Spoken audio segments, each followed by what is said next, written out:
என்ன ஊப்பி, உங்கள் தலைவர் என்ன அடிக்கடி வெளிநாடுலாம் போகிறாரு, என்ன விஷயம்? அதுவா சகோ, எங்கள் தலைவர் வெளிநாட்டில் இருக்கக்கூடிய முதலாளிகள்கிட்டலாம் பேசி அவங்கள தமிழ்நாட்டில் தொழில் தொடங்க வச்சு இங்கே வேலை வாய்ப்பில் அதிகரிக்கிற விதமாக முதலீடுகளை ஈர்க்கிறதுக்காக அங்கே போகிறாரு. ஆட்சிக்கு வந்ததுலேருந்து 5-6 தடவை வெளிநாடு போயிட்டீங்க. அப்படி எவ்வளோ தான் முதலீடு எடுத்துகிட்டு வந்திருக்கீங்க? என்ன சகோ இப்படி கேட்டீங்க? 4.5 வருஷத்தில் 10 லட்சம் கோடி மதிப்பு இருக்கக்கூடிய முதலீடுகளை தமிழ்நாட்டு பக்கம் ஈர்த்திருக்கோம். நாங்கள் 10 லட்சம் கோடிக்கு முதலீடு ஈர்த்திருந்தீங்கன்னா கண்டிப்பாக அப்போ தமிழ்நாடு முழுக்க நிறைய வேலை வாய்ப்பு உருவாயிருக்கும். நம்ம இளைஞர்களுக்கு பூரா வேலையெல்லாம் கிடச்சிருக்கும். அப்போ எல்லோரும் நல்லா சம்பாரிச்சிட்டு இருக்காங்கன்னு சொல்லுங்கள். இல்லையா பின்ன திராவிட மாடல் ஆட்சியில் தமிழ்நாட்டு மக்கள் செல்வ செழிப்பாக இருக்காங்க சகோ. அப்புறம் எதுக்கு அவங்க முதலமைச்சர் ஜெர்மனிக்கு போய் தமிழ்நாட்டில் இருக்கக்கூடிய அரசு பள்ளி மாணவர்களுக்கு தான் உதவி பண்ணுங்கன்னு கேட்டுட்டு இருக்காரு. அதான் தமிழ்நாட்டில் எல்லாருக்கும் வேலை கிடச்சி செல்வ செழிப்பாக இருக்காங்கல்ல. அது அப்படி இல்லை சகோ. என்னன்னு அப்படி இல்லை, நீ சொல்கிற 10 லட்சம் கோடியினுடைய மதிப்பு என்னன்னு தெரியுமா? தமிழ்நாட்டு பட்ஜெட்டை விட 2 மடங்கு அதிகம். தமிழ்நாட்டினுடைய மொத்த கடனுக்கு இணையான தொகை அந்த 10 லட்சம் கோடின்றது. அது மட்டும் இல்லாமல் ஒட்டுமொத்த தமிழ்நாட்டினுடைய ஜிடிபியில் 3ல் 1 பங்கு அந்த 10 லட்சம் கோடி. இன்னும் தெளிவாக சொல்லணும்னா, நீங்கள் இந்த 4.5 வருஷத்தில் வாங்கி வச்சிருக்கீங்களா 5 லட்சம் கோடி கடன், அதை விட 1 மடங்கு அதிகமாக நீங்கள் முதலீடுகளை தமிழ்நாட்டுக்கு ஈர்த்துட்டேன்னு சொல்லிக்கிட்டு இருக்கீங்க இப்போ. ஆனால் நாங்கள் தான் யாரும் அதை கண்ணில் பார்க்கல. அது சகோ, அதை எப்படி சொல்கிறதுனா, நீ ஒன்றும் சொல்ல வேணாம், நான் கேட்குறதுக்கு மட்டும் பதில் சொல்லு. 10 லட்சம் கோடி முதலீடு வந்துருச்சுன்னு சொல்கிறீங்க.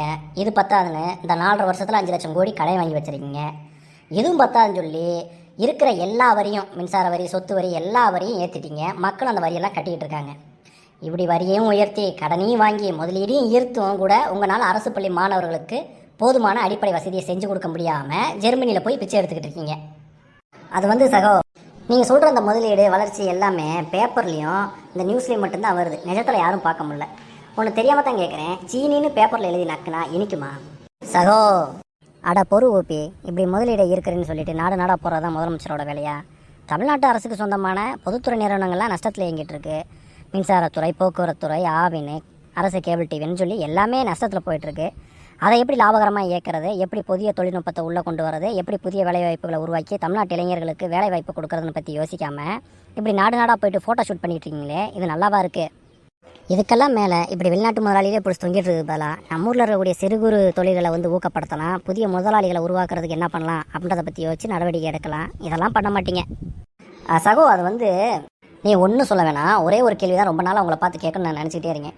நீங்கள் தேர்தல் நேரத்தில் ஒரு வாக்குறுதி கொடுத்தீங்கல்ல, தனியார் துறையில் 70% தமிழர்களுக்கான வேலை வாய்ப்பை உறுதி செய்வோம், அதுக்காக சட்டம் ஏற்றுவோம்னு சொன்னீங்க இல்லையா? அந்த சட்டம் என்னாச்சு? நீங்கள் ஆட்சி அதிகாரத்துக்கு 4.5 வருஷம் ஆச்சு, உங்கள் ஆட்சியே முடிய போகுது, இன்னும் அந்த சட்டம் வந்த பாடு இல்லை.